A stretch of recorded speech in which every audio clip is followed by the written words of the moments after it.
Hello there, and welcome to what if Darth Sidious was on Geonosis during Attack of the Clones. The galaxy was unraveling, and Darth Sidious could feel it in the Force, not as a threat, but as a promise. The Republic, bloated and blind, stumbled toward the edge of its own decay. The Jedi, their clarity dulled by centuries of peace, mistook ripples in the Force for mere political unrest, but Sidious saw what they could not. War was no longer a distant whisper, it was an inevitable scream. And if everything was to go according to the grand plan, his plan, then the final pieces had to be placed by his own hand. That is why Darth Sidious arrived on Geonosis. It was a world of a harsh sun and harsher terrain, red canyons, hive cities, and 1,000 underground tunnels echoing with the clicking of Geonosian wings. The air was dry, and the skies dust-choked. It was the perfect place to breed war in secret.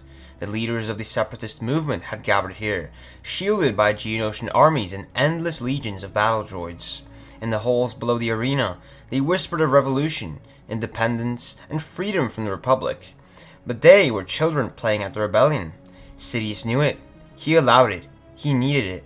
The real prize, hidden among the chatter and sabacc games, was the Death Star prototype, a mere sliver of the weapon he could one day wield, but a sliver with dangerous implications. It couldn't be trusted to Dooku alone.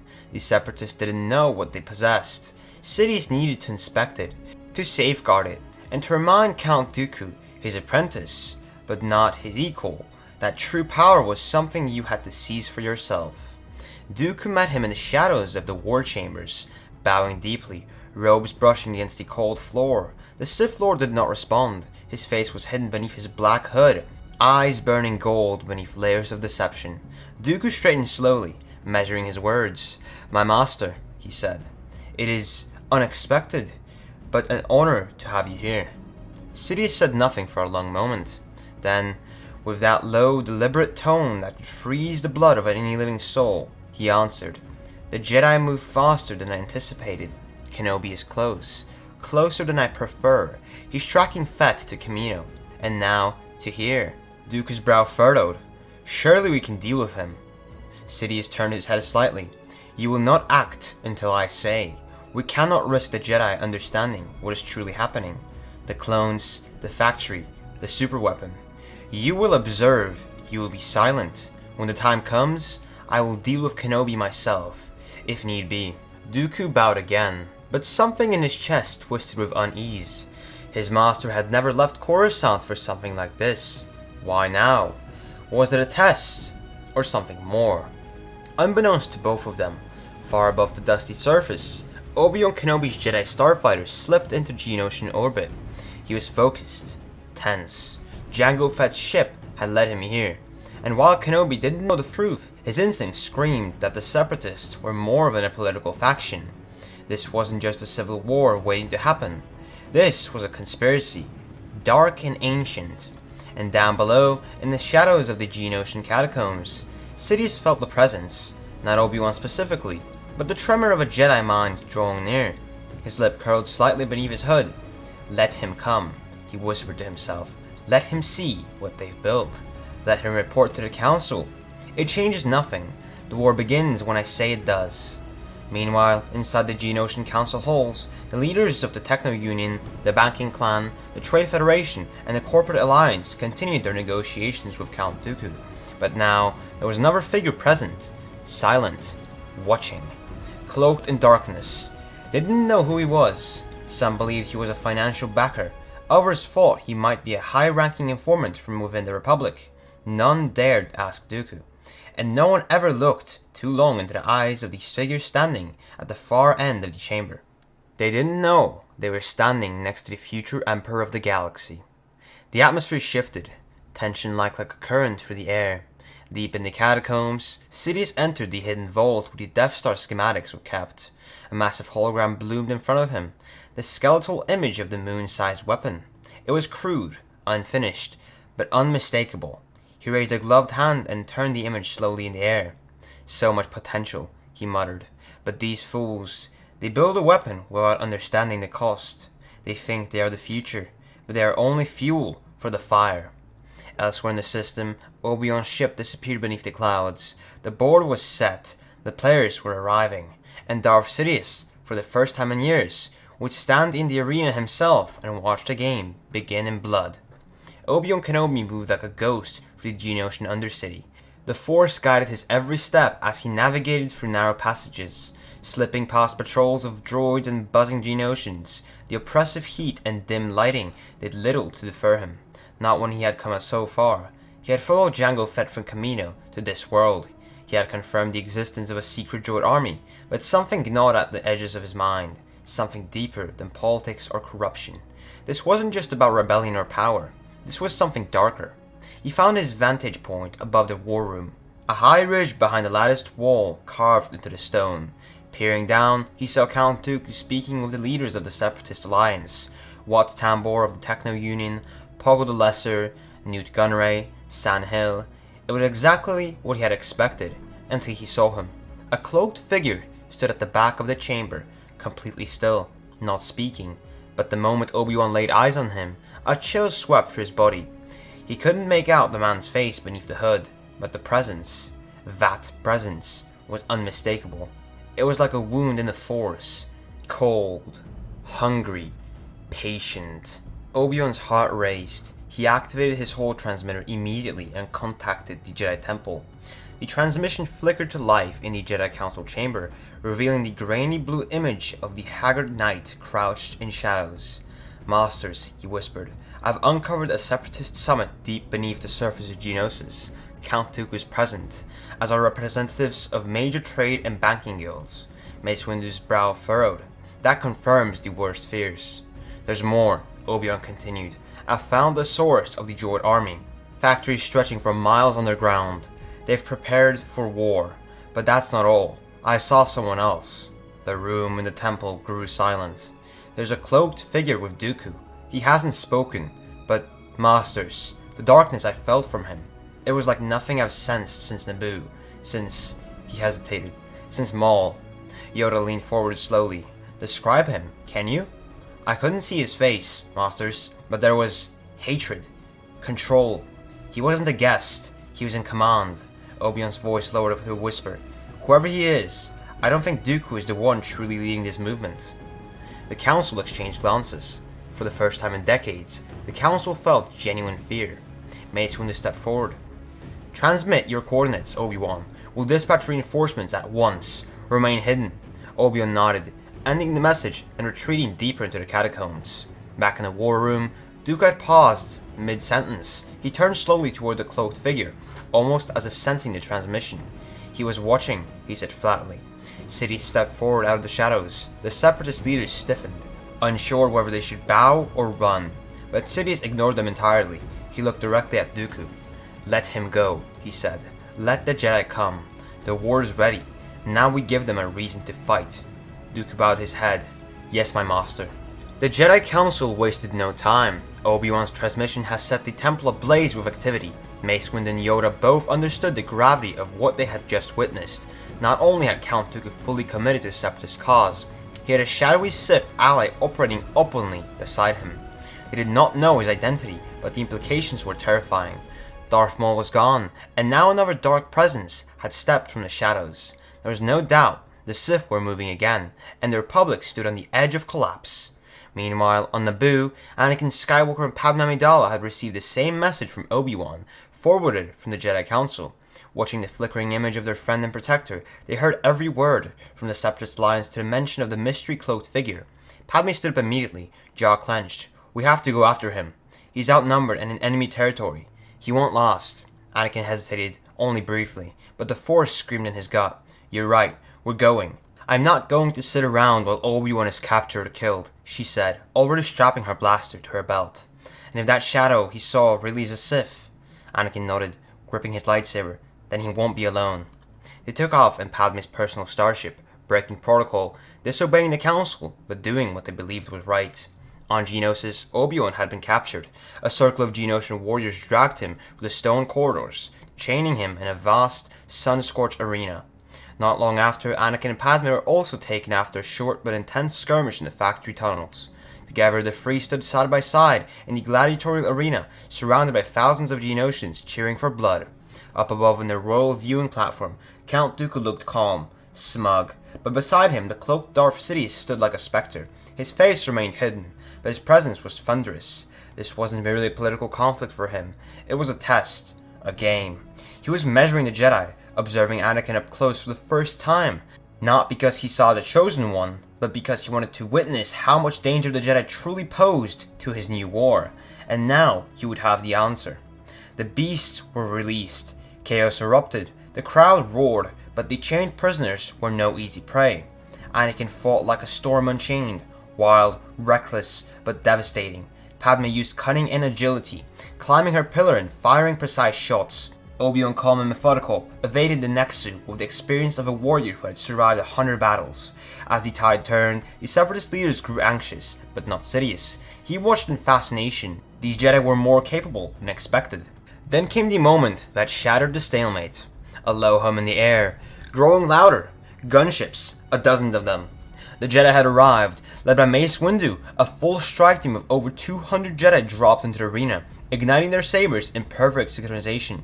The ground lit up with blue and green fire. Among them were familiar faces: Ki-Adi-Mundi, Plo Koon, Kit Fisto, Luminara Unduli, and more. The Jedi launched into battle with precision, cutting down droids in waves as panic consumed the Geonosians. And then, Mace Windu landed on the royal box. He faced Dooku, but then his eyes looked onto the cloaked figure beside him. "Who are you?" he demanded, igniting his amethyst blade. Sidious remained still, unreadable beneath the hood. Dooku stepped forward. "Master Windu, I must insist," but then Windu's eyes narrowed. "That presence, it's you. You're the shadow Obi-Wan sensed." Then, without warning, Sidious lifted a hand, and the box exploded in a forced shockwave, sending debris raining down and scattering Jedi. He did not speak. He simply turned and walked back into the shadows, retreating into the catacombs as Dooku and his guards followed. The battle had begun. Above the arena, Republic gunships poured fire into the droid battalions. The Grand Army of the Republic had arrived, and with it, war had truly begun. Jedi and clones fought shoulder to shoulder against the endless wave of battle droids, super battle droids, and droidicas. But now the Jedi were not only fighting a political rebellion, but a war launched under the eyes of the Sith themselves. Sidious had made his apprentice, and though the Jedi did not yet know his name, they now understood the truth. The Sith had returned, and this time they were watching everything. The Battle of Geonosis was supposed to be the beginning of a war, but within hours it became something far more decisive. It became the turning point in the very fate of the galaxy. As the Jedi led the charge alongside the Republic's newly unveiled clone army, the battle on the surface intensified. Droid after droid fell, but the Separatists had entrenched themselves deep within the spiral-laced canyons of Geonosis' strongholds. Within the central command center, Count Dooku regrouped with the Separatist Council, Sandhill, Pog the Lesser, Watts Tambor, and others, but one presence no longer offered assurance: Darth Sidious. He was furious. Beneath the hood, his eyes burned. The Jedi were never supposed to come this close, he snarled. "Dooku, you have led them straight to me." Dooku, shaken by the spread at which events had spiraled out of control, bowed slightly. "They were never meant to find this place, my master. I was careful. Obi-Wan must have moved faster than expected." Sidious's voice dropped as to a venomous hiss. "You failed me, and now I must clean your mess." But what even Sidious didn't know was that the Jedi Council had already dispatched a covert team to investigate the figure Obi-Wan described. A team led by Master Yoda, accompanied by Obi-Wan, Anakin, Shakti, and Mace Windu, was working with clone intelligence to pinpoint the source of that unknown dark presence. The Force was guiding them, and it led them not toward Dooku, but deeper into the planet's core, into a massive Separatist vault complex buried below the main factory hub. And there, they found it. In the darkened vault chamber, guarded by elite droids and Separatist security, the Jedi broke through and uncovered something they never expected to see. Plans for a battle station, a massive, spherical superweapon, the foundation of what would become the Death Star. And among the data files, captured surveillance footage, the hooded Sith himself walking beside Dooku, speaking with Geonosian architects, even reviewing holograms of the station. But it was a glitch in the security feed that gave the Jedi everything they needed. A glimpse of his face. It was grainy, distorted, but the voice was unmistakable. The sneering accent, the slow delivery, And finally, a visual confirmed the worst. Darth Sidious and Chancellor Palpatine were the same man. The Council's minds reeled. The Sith Lord they had been searching for a decade had been in the Senate. No, the very heart of the Republic, all along. And he was still here. Sidious, preparing for an emergency escape, sensed the disturbance. The Jedi knew he didn't have time to vanish into the shadows. Not now, he snarled, eyes narrowing. So be it. If they had come for him, then he would show them why the Sith had survived for 1,000 years. He stormed to the ancient catacombs beneath the Separatist strongholds. His goal wasn't to flee anymore. It was to kill as many Jedi as possible, and ensure the Clone Wars started in a blaze of destruction. He wasn't leaving Geonosis unless it was over the Jedi's corpses, but this time he was outnumbered. The Jedi came. In the collapsing underground ruins, Yoda, Windu, Anakin, and Obi-Wan led the final charge, with clones sealing exits and supporting from above. They cornered Sidious and Dooku in a wide-open cavern ringed by molten geometrical vents. The light from the lava cast flickering shadows across the ancient Sith murals on the wall, a place carved by the dark side long ago. Sidious dropped his hood. The time for secrecy was over. At last, the Jedi come to die. He spat, drawing his crimson blade. Anakin stepped forward, anger and justice crackling in his stance. You've lied to the galaxy. You used the Republic, the Senate, everything. Palpatine sneered. And I would have succeeded, if not for you meddling fools. Dooku hesitated. His loyalty wavered. He looked up to the Jedi, then to Sidious. This war was never supposed to be about Sith rule. It was about peace. Palpatine growled. There is no peace. There's only power. With a flick of his fingers, he hurled Dooku across the chamber with a burst of force lightning, and the final duel began. It was chaos. Blades clashed with thunderous force, lightning tore through stone, the force exploded with light and shadow. Yoda battled Palpatine with ancient grace, his green saber spinning in fluid arcs. Sidious raged with raw, unchained hatred. Their duel shook the cavern walls, pillars collapsed, molten rock sprayed. Mace and Anakin pushed Dooku hard, too hard. He had never faced two such aggressive opponents. Mace's precision, Anakin's raw strength, they were overwhelming him. Finally, Mace disarmed Dooku with a decisive, crushing strike to his wrist. Anakin caught Dooku's saber mid-air, holding both blades to the fallen Count's throat. You're done, Anakin said. Dooku looked up, and for the first time, surrendered. I yield. The duel was over, except for Sidious. Yoda faltered. The Emperor blasted him backward with a torrent of dark energy. He collapsed to one knee, but just as Sidious prepared to strike the final blow, Anakin stepped in. With a roar, Anakin crossed sabers, intercepting the Sith lightning. His body burned with the pressure, but he held. He resisted it. Sidious's eyes widened. You?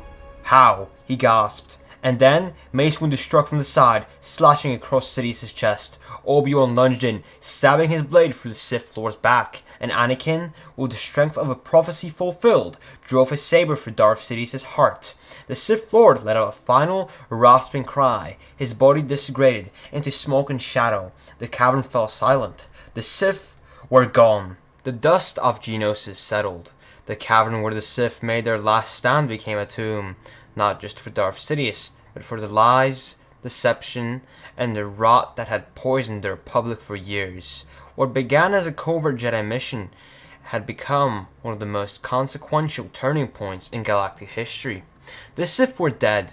Count Dooku, captured and bound, was taken into custody by the Jedi Order. He offered no resistance now. The veil of darkness that once blinded the Jedi had been lifted, and with it, the entire galaxy opened its eyes to a terrifying truth. The Supreme Chancellor had been Darth Sidious all along. Back on Coruscant, the Senate was thrown into chaos. Security footage that recovered Separatist records made their way to the highest halls of power. The Jedi, armed with undeniable evidence, addressed the Senate in an emergency session. The entire chamber got in stunned silence as the image of Sidious, cloaked, snarling, wielding red blades on Geonosis, was projected before them. Gasps echoed, cries of betrayal followed. For years, the galaxy had looked to Palpatine as a symbol of democracy and strength. Now, they saw what he truly was, a monster who had orchestrated war, death, and fear from the very beginning. The Republic was shaken, but it stood. Masameda and Palpatine's loyalist inner circle were arrested. Investigations tore through the Senate, exposing the depth of the Sith Lord's influence. Banking clan operatives, Trade Federation allies, and corrupt senators were expelled, trialed, or fled into exile. The Separatist Council was disbanded, the Death Star plans were seized and destroyed, the Camino cloning project was halted and placed under joint Jedi and Senate supervision, but the greatest moment of reckoning came when the Jedi confronted their own mistakes. The Jedi Temple, once a quiet sanctuary, became the epicenter of rebuilding. Yoda meditated atop a high spire, watching the sunrise over Coruscant, his heart heavy with humility. Mace Windu addressed the surviving Jedi, acknowledging that arrogance and blindness had nearly doomed them. "We were deceived," he said, "not because we were weak, but because we forgot how to listen. To the Force, to the galaxy, to each other." Anakin Skywalker stood beside Obi-Wan, his journey finally clear. Without the manipulation of Palpatine, he never fell to the dark side. The visions that once haunted him, of death, loss, pain, had faltered. In their place was trust and love. He stood by Padme Amidala openly now. Their bond, once hidden, became a symbol of a new generation of Jedi, ones who understood compassion, not just discipline. The Council debated for weeks, but eventually they voted in favor to reform.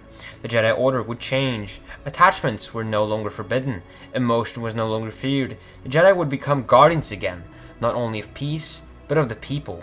Knights like Anakin, Obi-Wan, Shakti, Aayla Secura, and others would lead the way, mentoring a new class of younglings, not with distant codes, but with connection and understanding. As for Dooku, his arrest shocked the galaxy. In a quiet prison cell in the Outer Rim, he was interrogated by Yoda himself. Their conversations lasted hours, old master to fallen student. Dooku, drained of ambition, confessed everything. Plagueis, Sidious, the long game of the Sith. With the truth out, he offered to testify publicly, and then exiled himself to an uninhabited moon in the unknown regions, far from politics, far from the dark. He would never raise a blade again. And so, war was averted. The Clone Wars, which should have consumed the galaxy for years, ended before they truly began. Clone soldiers, bred for war, were instead given freedom, offered the choice to live as civilians or serve as peacekeepers under Jedi supervision. Many chose honor. Some returned to Camino to help raise the next generation of enhanced beings in peace. Others disappeared into the stars. Galactic reform followed. The Senate restructured itself, guided by systems like Naboo, Alderaan, Chandrila, and Mon Cala, systems that had never bent to the Sith influence. Bail Organa emerged as a voice of the people, and Mon Mothma quickly gained support as a new chancellor. A government by the people, for the people, began to take root. Hope returned. In the Jedi Temple's gardens, Anakin knelt before Obi-Wan, no longer as a student, but as a brother. He was knighted at last, but the future was even brighter. Padme approached, placing a hand on his shoulder. In her other arm, a small child. Their child. The Force swirled around the infant, a spark of balance, not burden. Yoda smiled, and for the first time in years, said without hesitation, "Hope is reborn." And with that, the dark shadow of the Sith faded. Not with cataclysm, not with Death Stars or final orders, but with the choices of good people, standing together and refusing to fall. The Clone Wars ended before they began. The Jedi endured, and the galaxy, at long last, found peace. This is the ending that never was. This is the ending that could have been. This is what would have happened if Darth Sidious was on Geonosis during Attack of the Clones.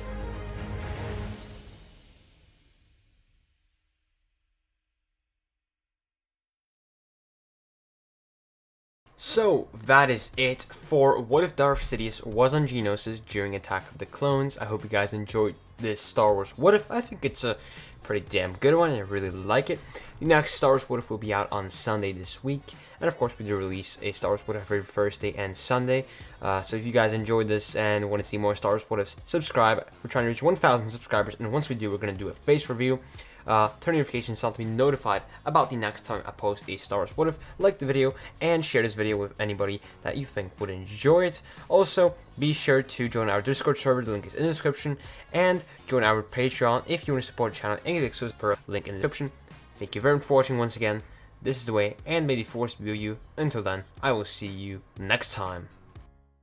Hey, you didn't watch it? Well, check out the video on the left side of the screen, which is specifically recommended for you, or check out the playlist on the right of the screen, which contains similar videos to this one, made by me, of course. Hey, remember, subscribe.